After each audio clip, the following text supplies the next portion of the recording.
बंद या पंचवार्षिकची पूर्ण वेळ पाहिला तर या पंचवार्षिकची ही शेवटची जिल्हा नियोजन बैठक संबंध आपल्या समोर झालेली आहे आणि मागच्या वर्षाचा आपण या ठिकाणी हिशोब पाहिला तर सर्वसाधारण असेल, एसीपी असेल, एसएसपी असेल, टीबीएसपी असेल, ओटीएसपी असेल असं एकूण 657 कोटी 92 लक्ष रुपये खर्च करण्याचं उद्दिष्ट मागच्या वर्षी आपल्या जिल्ह्याचं होतं आणि मी सगळ्या आमदार महोदयांचं, खासदारांचं आणि जिल्हाधिकाऱ्यांचा आभार मानेन की महाराष्ट्रामध्ये आपण नंबर 1 ला आहोत की आपण 100% पैसे या ठिकाणी सगळ्या हेडचे खर्च करण्यामध्ये पहिला क्रमांक या ठिकाणी मिळवलेला आहे। या वर्षाचा आपण जर नियोजन पाहिला तर या वर्षाचा नियोजन हा 755 कोटी 99 लक्ष रुपये आहे आणि आम्हाला खात्री आहे की या वर्षी सुद्धा आपण या हेडचे पैसे सगळे 100% खर्च करू अशा पद्धतीची तयारी आमची सगळ्या डिपार्टमेंटच्या माध्यमातून झालेली आहे।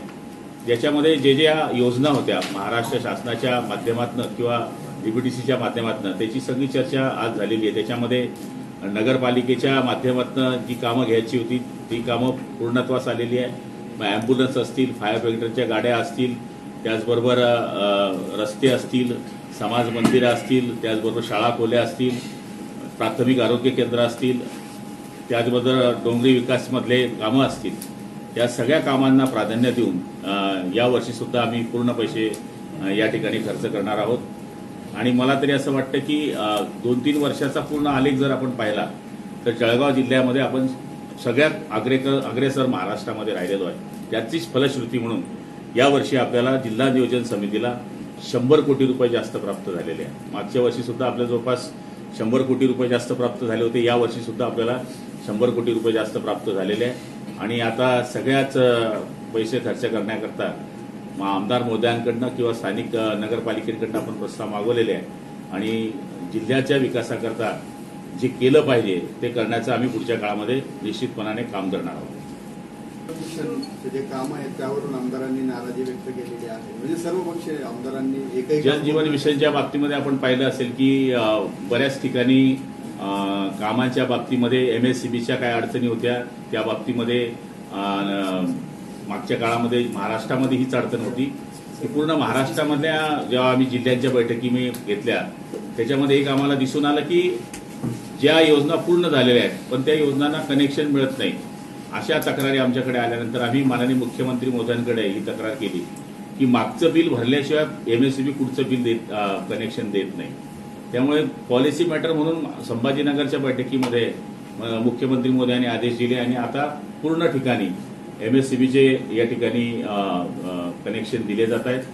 आज जी संख्या दिसते 166 योजना ज्या पूर्ण दिसत आहेत तर माझ्या माहितीप्रमाणे एक जबाबदार मंत्री म्हणून आपल्या जिल्ह्यामध्ये 350च्या वरती योजना आज पूर्ण आहे पण एमएससीबीच्या कनेक्शनमुळे त्या पूर्ण नव्हत्या। ही गोष्ट बरोबर आहे की या ठिकाणी काम स्लो पद्धतीने आहे पण त्याच्यामध्ये बऱ्याच अडचणी आल्या। म्हणजे पूर्ण देशभरामध्ये ही योजना लागू झाली। टंकी बनवणारे कारागीर हे मर्यादित आहे। हे बघा, बिल्डिंग बनवणारे कारागीर तुम्हाला सगळीकडे मिळतील पण टंकी बनवणारे कारागीर एक मर्यादित आहे। विहीर खोदणारे सुद्धा टेक्निकल लोक फार मर्यादित आहे। त्याचबरोबर हे काम करत असताना WTPचे काम करणारे मर्यादित या ठिकाणी कारागीर आहे आणि हे काम फक्त महाराष्ट्रात नव्हतं। मागच्या काळात एखादी योजना महाराष्ट्रानं लॉन्च केली तर बिहारहून माणसांना येऊ शकत होते, यूपी मधून येऊ शकत होते पण हे मिशन देशभरात असल्यामुळे इतक्या सैन्यावर आपल्याला जिथे आपण 10-20 योजना जिल्ह्यामध्ये करत होतो तिथे आता जर 1000 योजना कराव्या लागणार आहेत तर तिथं सैन्य आपोआप कमी पडलं। त्यामुळे स्लो हे काम होत आहेत हे मान्य आहे। त्याचबरोबर जास्त कामं असल्यानंतर कॉन्ट्रॅक्टरांची संख्या कमी आहे। नोंदणीकृत कॉन्ट्रॅक्टर जर पाहिले तर 100च्या आत आहेत आणि कामं 1200 आहेत। त्यामुळे साहजिक आहे काही कॉन्ट्रॅक्टरांना 20 कामं, काही कॉन्ट्रॅक्टरांना 25 कामं गेली पण ते करत असताना आपण एक पथ्य पाळलं की त्या ठिकाणी टीएसपी केल्याशिवाय, थर्ड पार्टी इन्व्हेस्टिगेशन केल्याशिवाय आपण कोणत्याही कॉन्ट्रॅक्टरला बिल अदा केलेलं नाही। 25% काम केल्यानंतरच त्याला आपण बिल अदा करतो। म्हणून आपण पाहिलं असेल की कामं स्लो जरी असले तर काही ज्या ठिकाणी कामं स्लो आहेत त्यांना आपण 3Cच्या नोटिसा दिलेल्या आहेत। आता जवळपास 60 लाख रुपयाचे दंड आपण वसूल करण्याचं काम केलेलं आहे आणि मला तरी असं वाटतं की येत्या काळामध्ये जे आमदार महोदयांच्या काय नाराजी आहेत त्या माध्यमातून तालुका स्तरावर आपण सगळ्यांच्या बैठकी घेऊ आणि जिथं जिथं ब्लॅकलिस्टमध्ये या ठिकाणी कॉन्ट्रॅक्टर टाकावे लागतील ते सगळे ब्लॅकलिस्टमध्ये टाकण्याचे आदेश आम्ही या ठिकाणी दिलेले आहेत। आणि शासनाचं धोरण आहे. जरी महाराष्ट्र सरकार आणि केंद्र सरकारने 1 वर्षाची मुदतवाढ या योजनेला दिलेली असली तरी पुढच्या वर्षाच्या काळामध्ये हे कामं पूर्ण करण्याकरता आम्ही कटिबद्ध राहू. किती पूर्ण झाले? स्कॅम बाहेर येण्याची शक्यता वर्तवली किंवा या योजना पूर्ण जरी झाल्या तर त्यातून एक मोठा स्कॅम बाहेर येईल अशी त्यांनी शक्यता हे बघा, वर्तवली. पाईप हा काही स्कॅम होऊ शकत नाही. पाईप जमिनीतच टाकला जातो, काही पाईपचं तुकडं चोरता येत नाही त्यांनी सांगितलं की किंवा पाणी- विहीर चोरून घेऊन जाता येत नाही. त्यांचं असं म्हणणं होतं की त्या ठिकाणीच्या कामांमध्ये निश्चितपणाने जर कधी दिरंगाई झाली असेल, आणि पहिली गोष्ट ही आहे की काम जरी करत असले, अपूर्ण अवस्थेत जरी काम असले, तर आज असं काही नाहीये की 100 रुपयाचं काम केलं आपण त्याला 120 रुपये बिल दिलेलं आहे. असं कुठल्याच योजनेमध्ये आपल्याला सापडणार नाही, महाराष्ट्रामध्ये सापडणार नाही, इथलं सोडाच. आणि हे कामं पूर्ण करण्याकरता जिल्हा परिषदच्या माध्यमातून आपण थर्ड पार्टीमध्ये टाटासारखी एजन्सी नेमलेली आहे की जी ती इन्स्पेक्शन केल्याशिवाय आम्ही खाली बिल देत नाही. त्यामुळे निश्चितपणाने 166 योजना जरी जळगाव जिल्ह्यामध्ये पूर्ण होत असल्या तरी 300च्या वरती योजना या पूर्ण झालेल्या आहेत. आणि आपल्याला दिसेल MSCBला आम्ही आदेश केलेले आहेत. 3 दिवसापूर्वीच आम्ही कलेक्टर मोद्यांबरोबर MSCBची बैठक घेतली याच कामांकरता. जलजीवन मिशनचाही त्याच्यामध्ये विषय होता की कनेक्शन लवकर द्या, जेणेकरून योजना पूर्ण झालेली आहे, समोर पाणी दिसतंय, पण आपलं कनेक्शनमुळे गावात पाणी येत नसल्यामुळे योजना बंद आहे, असेही बऱ्याच ठिकाणी चित्र आहे. पण याचा अर्थ मी सुद्धा समाधानकारक नाहीये. हे स्पीड वाढवण्याकरता मी प्रयत्न करणार आहे.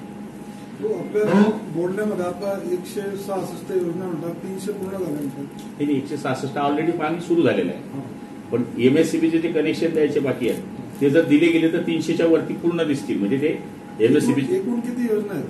म्हणजे किती? तरी 800च्या आसपास होतं.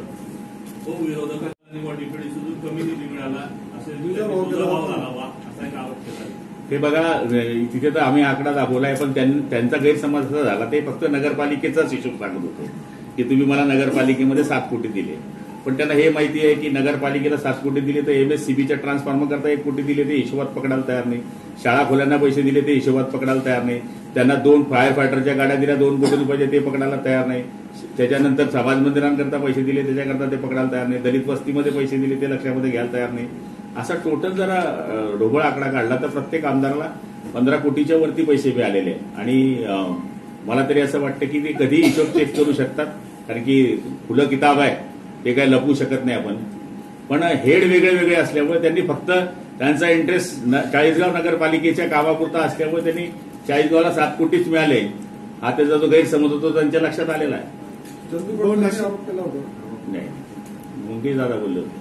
नशिराबाद येथील शालेय पोषण आहारामध्ये मेलेला उंदीर आढळलेला आहे, कुपोषित आहारामध्ये नशिराबाद या ठिकाणी. मला माहित नाही, असं असेल तर चौकशी करू आणि तसं असेल तर कारवाई करू.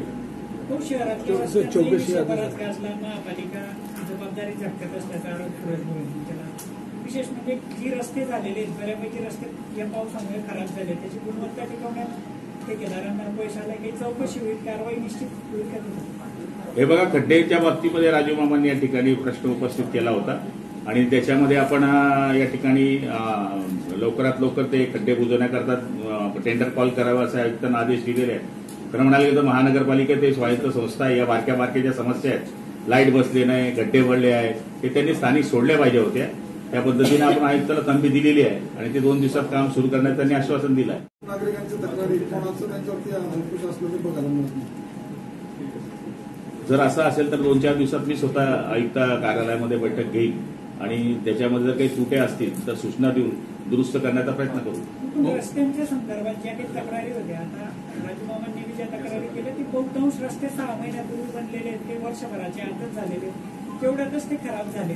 ठेकेदारांवरती जबाबदारी निश्चिती संदर्भात काही पाऊल उचललं. त्यांनी काही एरियातले बोलले, आपण ऐकलं असेल तर खड्डे पडले काही एरियात. आता ते कॉलन्यांमधले सांगितले, रस्त्यांमधले सांगितले, पण आता स्पेसिफिक किती ठिकाणी आहे हे बघावं लागेल. आलं का लक्षामध्ये? बहुत धरणगावमध्ये पाण्याची समस्या असेल की लोकांना 15-15 दिवस पाणी मिळत नाही, गढूळ पाणी मिळतं. धरणगावमध्ये आता जवळपास 7-8 दिवसामध्ये पाणी मिळत आहे. आणि आपल्याला माहिती असेल की येणारा जे गाळ आहे याला फिल्टर करायला जी वेळ लागते ती थोडी जास्त प्रमाणात लागते ह्या दिवसात, कारण की फिल्टर जे रेग्युलर पाणी असतं त्याला फिल्टराचं प्रमाण फार जोरात असतं, म्हणजे पाणी बाहेर यायचं.